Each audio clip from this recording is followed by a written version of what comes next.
Action.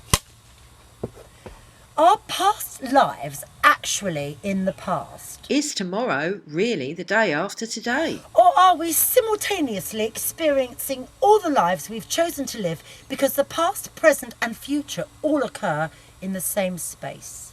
Is yesterday the day before today, or simply an excellent Beatles song? Number 5, what are you going on about? Just trying to be helpful. Well done. Okay.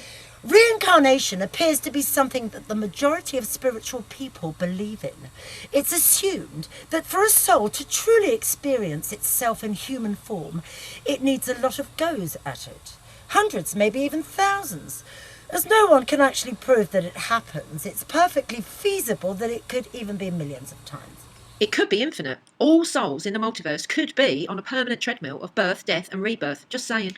It could even be as many as infinity times 10,000. No, it can't. There's no such thing. Yes, there is. It's not. Is so. Infinity is infinite. It means forever. Whatever you multiply infinity by, the answer is still infinity. It's the same as saying 0 times 10,000. It's still 0. No, it's not. It's 10,000 zeros. Oh, bugger off, 6 and 7. Go and play with Pythagoras. Okay. During the first few years of discovering my own past lives, or simultaneous existences, I was always a bit miffed that I was a man 80% of the time. In fact, I've only uncovered 2 lives that I was a woman. So how many past lives do you think we're living then? I have no idea. I only know of about 10.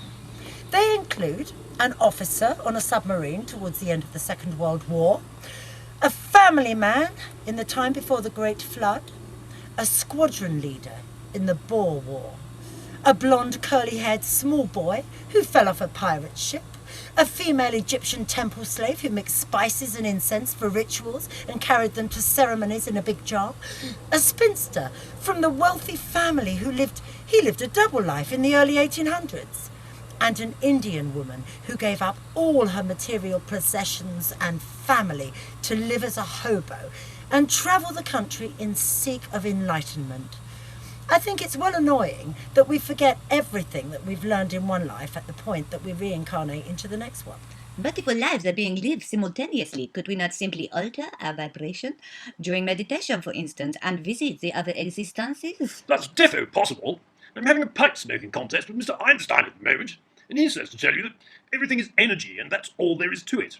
Match the frequency of the reality you want, and you cannot help but get that reality. It can be no other way.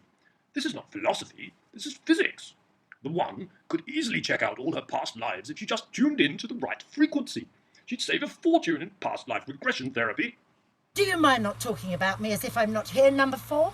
But you're not here, you are there. If Albert Einstein is correct, then technically she is everywhere. Oh, yes.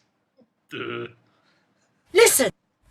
Well, I'm fed up with this big bloody book, all right, darling? Has no one heard of a Kindle or an iPad or something? Technology passed everybody by round here?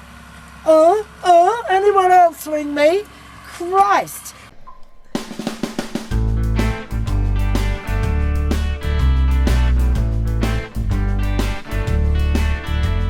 I'm having a really bad day. Things just ain't going my way. Me mates are all slags, and I've run out of fags, and Grandma is coming to stay. I thought I was living a dream, but all just went not what it seemed. The love of my life, he'd hidden a wife, he's now trying to get on my scene. You expect me to get out of bed? I don't think you heard what I said. You're having a laugh, don't know me by half, 'cause that refund